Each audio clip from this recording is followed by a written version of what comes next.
ರಾಮಾಯಣ ಎಂದ ಕೂಡಲೇ ಪ್ರತಿಯೊಬ್ಬ ಭಾರತೀಯನೂ ಪುಳಕಿತನಾಗುತ್ತಾನೆ. ಆ ಭಗವಂತನಾದ ರಾಮನ ಸ್ಮರಣೆಯೇ ನಮ್ಮ ಜೀವಾಳ. ಶ್ರೀರಾಮ ಮಂದಿರವು ತನ್ನ ಪೌರಾಣಿಕ ಮೂಲಗಳನ್ನು ರಾಮಾಯಣದಲ್ಲಿ ಕಂಡುಕೊಳ್ಳುತ್ತದೆ. ಭಗವಾನ್ ರಾಮನ ಜನ್ಮಸ್ಥಳವಾದ ಅಯೋಧ್ಯೆಯು ಸನಾತನ ಸಂಪ್ರದಾಯದಲ್ಲಿ ಆಳವಾದ ಪ್ರಾಮುಖ್ಯತೆಯನ್ನು ಹೊಂದಿದೆ. ನಗರವನ್ನು ಧರ್ಮದ ಅಂದರೆ ಸದಾಚಾರ ಸಂಕೇತವಾಗಿ ಮತ್ತು ಆದರ್ಶ ಸಾಮ್ರಾಜ್ಯದ ಸಾರಾಂಶವಾಗಿ ಚಿತ್ರಿಸಲಾಗಿದೆ. ಇದು ನಮಗೆಲ್ಲರಿಗೂ ಆಳವಾದ ಭಾವನಾತ್ಮಕ ಮತ್ತು ಆಧ್ಯಾತ್ಮಿಕ ಸಂಪರ್ಕವನ್ನು ಬೆಳೆಸುತ್ತದೆ. ತ್ರೇತಾಯುಗದಲ್ಲಿ ರಾಮ 14 ವರ್ಷ ವನವಾಸ ಮುಗಿಸಿ ಮರಳಿ ಬರುತ್ತಾನೆಂದು ಅಯೋಧ್ಯೆಯ ಪ್ರಜೆಗಳು ಸಂತೋಷದಿಂದ ಕಾಯುತ್ತಿದ್ದರಂತೆ. ಆದರೆ ಈ ಕಲಿಯುಗದಲ್ಲಿ ರಾಮನ ಬರುವಿಕೆಗಾಗಿ ಮತ್ತು ರಾಮನಿಗೆ ಭವ್ಯ ಮಂದಿರ ಸ್ಥಾಪನೆಯಾಗಲು ಬರೋಬ್ಬರಿ 500 ಅಧಿಕ ವರ್ಷಗಳ ಸಂಘರ್ಷ, ಕಾನೂನುಬದ್ಧ ಹೋರಾಟ ನಡೆಯಿತು. ಹಳ್ಳಿಗಳಲ್ಲಿ ಇಟ್ಟಿಗೆಗಳ ಮೇಲೆ ಶ್ರೀರಾಮ ಜಯಂ ಎಂದು ಬರೆದು ದೇವಾಲಯಗಳಲ್ಲಿ ಪೂಜಿಸಿ ತಂದರು. ಒಬ್ಬರಲ್ಲ ಇಬ್ಬರಲ್ಲ ಕೋಟ್ಯಾಂತರ ರಾಮ ಭಕ್ತರು ರಾಮ ಮಂದಿರದ ನಿರ್ಮಾಣಕ್ಕೆ ಹಗಲು ರಾತ್ರಿ ಕಾದಿದ್ದರು. ಕರುಣಾಮಯ ಆದಂಥ ಶಬರಿಯಂತೆ ನಾವೆಲ್ಲರೂ ಕಾದಿದ್ದೆವು. ಬಾರಾಮ ಬಾರಾಮ ಬಾರಾಮ, ರಾಮ ಭಕ್ತರನ್ನು ಕಾಯವಾರ, ನಿನ್ನ ನಾಮಕ್ಕೆ ಸರಿಯಾವುದಯ್ಯ, ದಿನ ದಿನವೂ ಅನುಕ್ಷಣವೂ ಭರವಸೆಯಿಂದ ಜಪಿಸಿ ತಪಿಸಿ ಕಾದೆವು. ಹನುಮಂತನ ರಾಮನ ಬರುವಿಕೆಯನ್ನೇ ಕಾದು ರಾಮನ ಆಗಮನವಾದ ಕೂಡಲೇ ರಾಮನ ಸೇವೆಯಲ್ಲೇ ತನ್ನ ದೇಹ, ಬುದ್ಧಿ, ಶಕ್ತಿ ಎಲ್ಲವನ್ನೂ ವಿನಿಯೋಗಿಸಿಕೊಂಡು ಬಿಟ್ಟರು. ರಾಮನ ಉದ್ದೇಶದಂತೆ ನಡೆಯುವುದೇ ಹನುಮಂತನ ಧ್ಯೇಯವಾಗಿತ್ತು.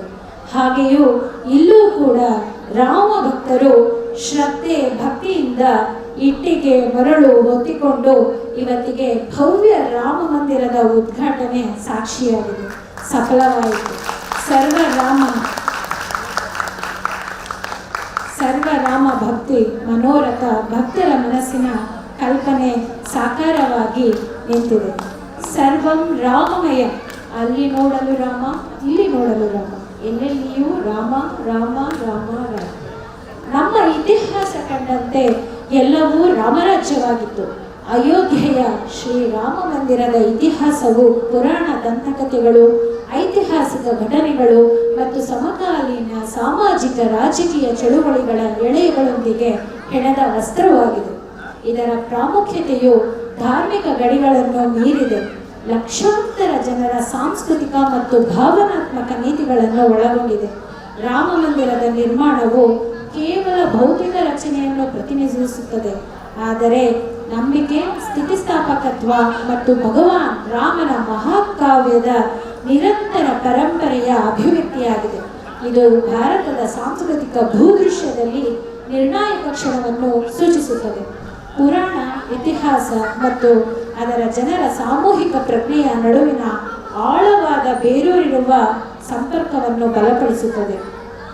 ರಾಮನನ್ನು ಅಗಲಿದ ದಶರಥನಂತೆ ನೊಂದು ದುಃಖಿಸಿ ಅಯೋಧ್ಯೆ ಜನರಂತೆ ರಾಮ ಮುಂದೊಂದು ದಿನ ಬಂದೇ ಬರುವನೆಂದು ಸಂಕಲ್ಪಿಸಿ ಶಬರಿಯಂತೆ ಕಾದು ಹನುಮಂತ ಮತ್ತು ಇತರ ವಾನರ ಸೇನೆಯ ಹಾಗೆ ರಾಮ ಜನ್ಮಭೂಮಿ ಕಾರ್ಯಕ್ಕೆ ಶ್ರಮಿಸಿ ಕೆಲಸ ಮಾಡಿ ಈಗ ರಾಮರಾಜ್ಯದ ನಿರ್ಮಾಣಕ್ಕೆ, ರಾಮ ಮಂದಿರದ ಪುನಃ ನಿರ್ಮಾಣಕ್ಕೆ ನಿಂತಿದ್ದೇವೆ.